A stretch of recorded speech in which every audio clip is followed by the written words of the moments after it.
guys, welcome to you at my YouTube channel, myself Chanchal Patel. आज हम openly और एक बहुत ही नॉर्मल इंटरेस्टिंग टॉपिक पर बात करेंगे कि आजकल हर कोई शादी नहीं करना चाहता।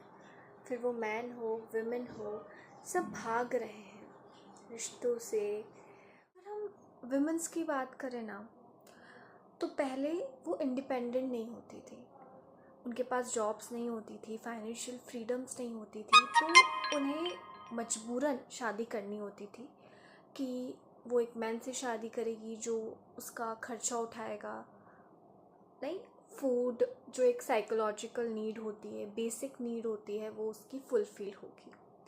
बट अब जब एक वुमेन है, वो अब जॉब कर सकती है, फाइनेंशियली इंडिपेंडेंट हो सकती है। अब उसके पास ये ज़रूरी नहीं है, ये एक बाउंडेशन नहीं है कि उसे करना ही है। अब उसके लिए वो एक चॉइस है कि उसे करनी चाहिए या नहीं करनी चाहिए। और जहाँ पर मेंस हैं, वो जब दूसरों की लाइफ देख रहे हैं कि इतने सारे ब्रेकअप्स हो रहे हैं, चीटिंग्स हो रही है, ट्रस्ट इश्यूज़ हो रहे हैं, तो वो भी कहीं ना कहीं आई थिंक सोच रहे हैं कि क्यों ही करना है। जब इतनी सारी प्रॉब्लम्स हो रही है तो वो ऐसा सोचते हैं कि वो हमारी लाइफ में भी हो सकती है, इसलिए वो उस चीज़ से दूर भाग रहे हैं। But actually marriage is not just कि आप दो लोग साथ में रहेंगे, एक खर्चा उठाएगा और एक रहेगा, या एक विमेन है वो खाना बनाएगी और वो खाएगा। शादी सिर्फ इतना नहीं है, ये पहले के टाइम पे होता था। मैरिज इज़ ऑल अबाउट कि शादी के बाद आपकी लाइफ जो है वो और भी ज़्यादा बेटर हो जाएगी, ब्यूटीफुल हो जाएगी। क्योंकि कहते हैं ना कि प्यार इस दुनिया की सबसे खूबसूरत चीज़ है, जो राधा कृष्ण को हुआ था, जो कि दुनिया का सबसे ब्यूटीफुल रिलेशन होता है, प्यार होता है एक हस्बैंड वाइफ का, प्योर लव जिसे बोलते हैं।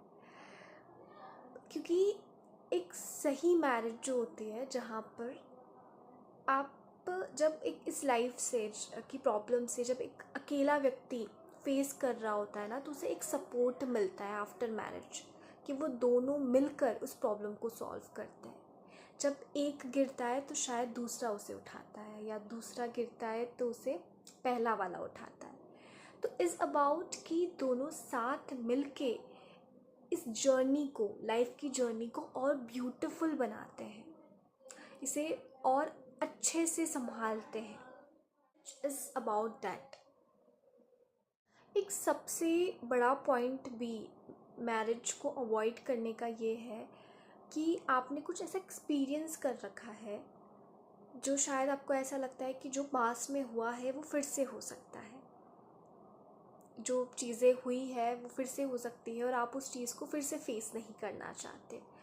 But I want to tell you कि हर स्टोरी एक जैसी नहीं होती है, हर बार एक जैसी नहीं होती है, हर पन्ने पर एक ही कहानी नहीं लिखी जाती है।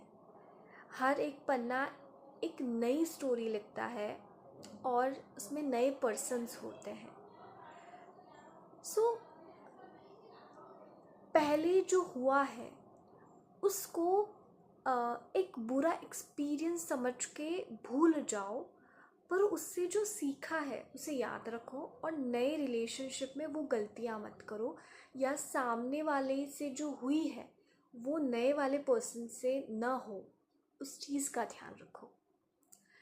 हर इंसान अलग होता है और हर कोई भी व्यक्ति जो शायद हमारी लाइफ में आया था और वो चला गया है, वो हमें कुछ ना कुछ सिखा कर जाता है, वो जर्नी हमें कुछ ना कुछ सिखा कर जाती है।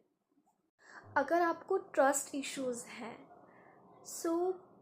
जस्ट आप ढूंढो अपने लिए पर्सन, ढूंढो, maybe female maybe male, और उसके साथ टाइम स्पेंड करो। बहुत लोगों को मैंने देखा है कि वो बहुत ज़्यादा जल्दबाजी करते हैं और बस वहीं से प्रॉब्लम स्टार्ट हो जाती है। Just take your time.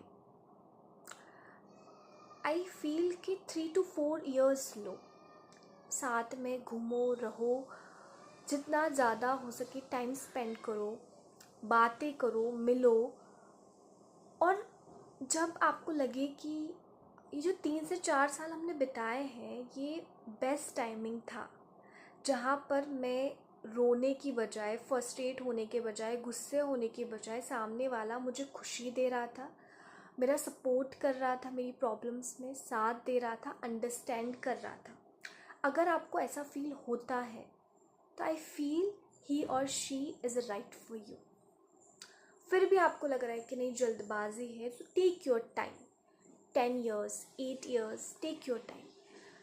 शादी कोई